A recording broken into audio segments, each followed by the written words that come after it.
까칠한 김용과 함께하는 품질 이야기, 오늘도 출발하도록 하겠습니다.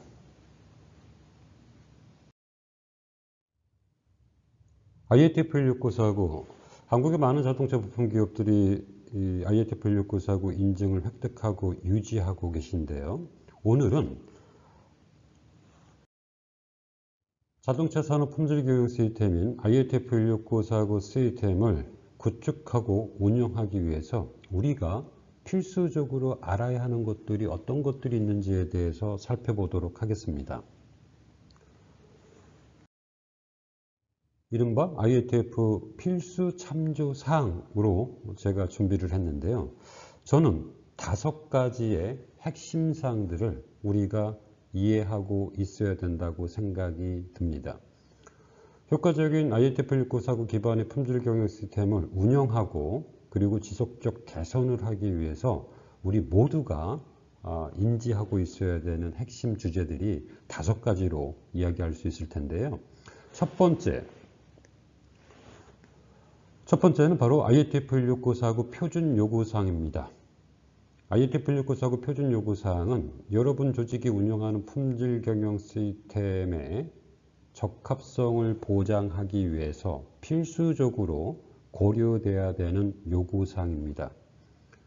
IATF 1694고 표준 요구사항뿐만 아니라 IATF 1694고 요구사항에서 채택하고 있는 ISO 9001 표준 요구사항도 함께 이해하셔서 ISO 9001 요구사항 그리고 IATF 1694고 요구사항 두 개의 표준의 요구사항이 모두 반영된 시스템을 구축하고 계셔야 되기 때문에 이 국제표준 요구사항에 대한 이해가 가장 먼저 선행돼야 될 것 같습니다. 두 번째는 바로 여러분 자동차 산업 고객의 품질 경영 시스템과 관계된 고객의 추가적인 해석이나 요구사항을 고객 지정 요구사항이라고 하죠. 이른바 CSR. 이 CSR은 IATF 1694고 요구사항에서도 조직의 품질 경영 시스템 적용 범위에 포함되고 평가되도록 요구하고 있습니다. 이는 고객 지정 요구사항에 대한 준수성을 품질 경영 시스템 실행을 통해서 보장하도록 요구하고 있는 것인데요. 그러기 위해선 우리가 적용해야 되는 고객 지정 요구사항을 우선해서 파악하고 입수하고 검토하고 적용성을 결정하고 준수성을 보장하는 것이 필요합니다. 이를 위해서 다양한 고객들을 가지고 있는 조직이라면 과연 어떠한 고객의 고객 지정 요구사항을 우선 고려해야 되는지 궁금하실 텐데요. 그 해답은 바로 IATF에 가입되어 있는 9개 OEM의 고객 지정 요구사항을 우선 반영하도록 요구하고 있습니다. 세 번째는 바로 코어 툴입니다. 고객이 요구하는 코어 툴 적용 방법론에 따라서 코어 툴을 적용하기 위해선 AIAG 방법론이든 또는 VDA 방법론이든 적절한 코어 툴을 적용할 수 있는 역량이 필요하겠죠. 그리고 네 번째는 바로 IATF 1694고 표준 요구사항에 대한 공인 해석입니다. 공인 해석이라는 것은 임시 상황의 표준 요건의 변경안이라고 이해하시면 될 것 같습니다. 때문에 이는 부적합의 근거로 IATF 1694고 심사 시 적용될 수 있습니다. 때문에 조직의 품질 경영 시스템을 구축하고 운영하는 우리 실무자들께서는 임시 상황의 IATF 1694고 표준의 변경안이기 때문에 변경안에 따른 품질 경영 시스템에 대한 적합성과 효과성을 보장하실 필요성이 있겠죠.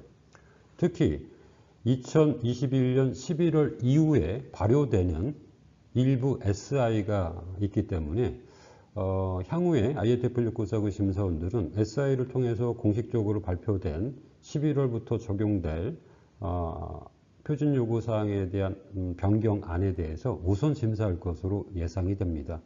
때문에 반드시 공인 해석의 변경사항도 파악하시고 해당되는 내부 인원에게 변경사항을 숙지할 수 있도록 정보를 제공해 주실 필요성이 있습니다. 다섯 번째는 인증규칙이죠. 인증규칙은 IATF 16949 인증기관과 그리고 심사원들에게 요구되는 요구사항으로 인증제도의 근간이 되는 문서입니다.